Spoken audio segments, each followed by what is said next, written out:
Hi Jerry, welcome to the Break Bulk stand at the AntwerpXL exhibition. Maybe for our readers and listeners at home, you could introduce yourself, tell us your name, what you do and who you work for. Sure, thanks very much. Great to be here. Fantastic turnout. I'm Jerry Hallissey, Head of Business Development with Shannon Foynes Port Authority on the west coast of Ireland, a Tier 1 port that's about to play a large role in offshore renewable energy in the Atlantic in the years to come. We are currently Ireland's largest bulk port and second largest port overall, Tier 1 port, totally uncongested, 500 square kilometre estuary with Ireland's deepest and most sheltered watercourse at 32 metres in the channel. So lots of potential for the Shannon estuary. And what brings you to AntwerpXL's today? Well, as I said, we're Ireland's largest bulk port, so reaffirming a few of the connections here with a lot of friends in the industry. Trying to see if we can meet some new interests, new connections for potential shipping to the Shannon estuary, and put in place a few new lines possibly. And what sets you apart as a port company, or what differentiates you between other ports in Ireland and the UK? Well, I suppose our west coast location and our availability to what's going to happen in the Atlantic is setting us aside.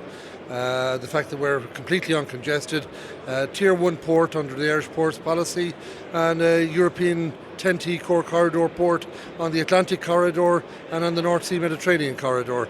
And as I said, we've got Ireland's most deepest watercourse, most sheltered as well, and completely uncongested. So a new terminal being built by about 2027 at Foynes Deepwater Terminal.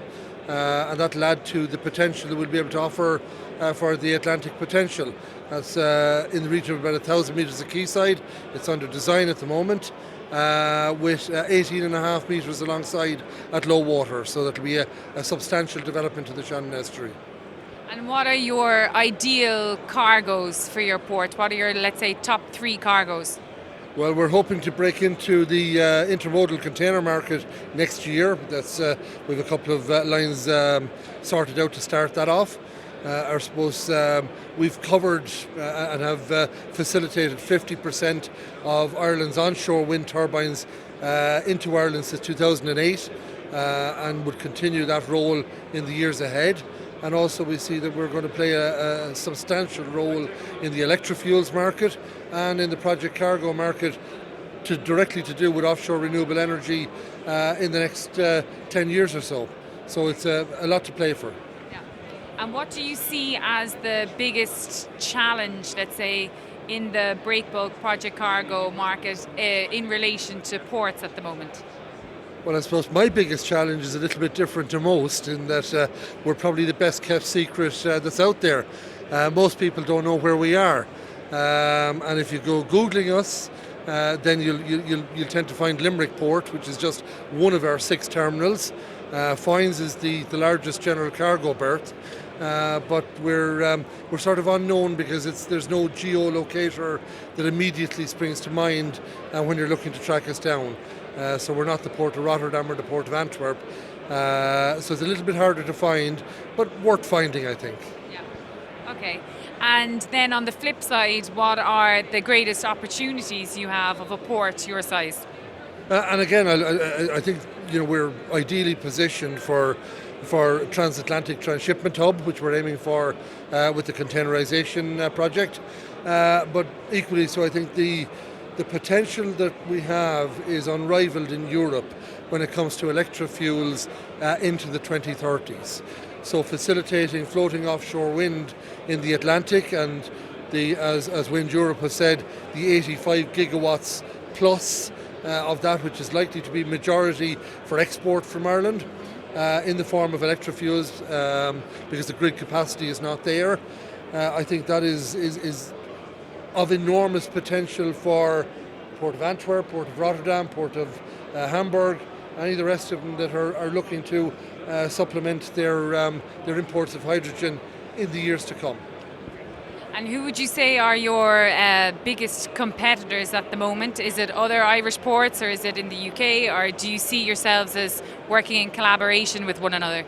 I think generally speaking, the ports around Europe would work together. It's There's a certain meshing there that goes on between us all. In Ireland, I wouldn't agree that there's. We all work together. We're all under the Irish Maritime Development Organisation, would be the government umbrella that looks after ports in Ireland.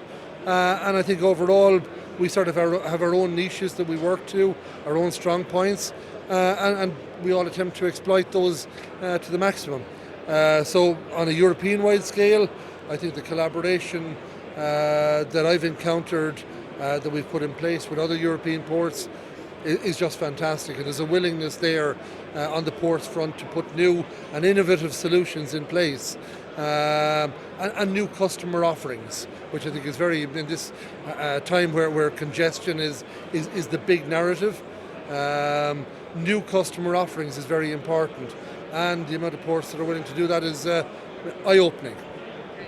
And you said you want to maybe get more exposure for the Shannon Foynes port. Have you thought about how you're going to do that, or how you're going to get the name more well known within the industry? Oh, I'm going advertising with you immediately. I mean, it goes without saying. But apart from that, I suppose my presence at events like this around Europe is what primarily explaining to people exactly what we have. And strangely enough, and you might find this difficult to believe, lots of people find it difficult to forget me.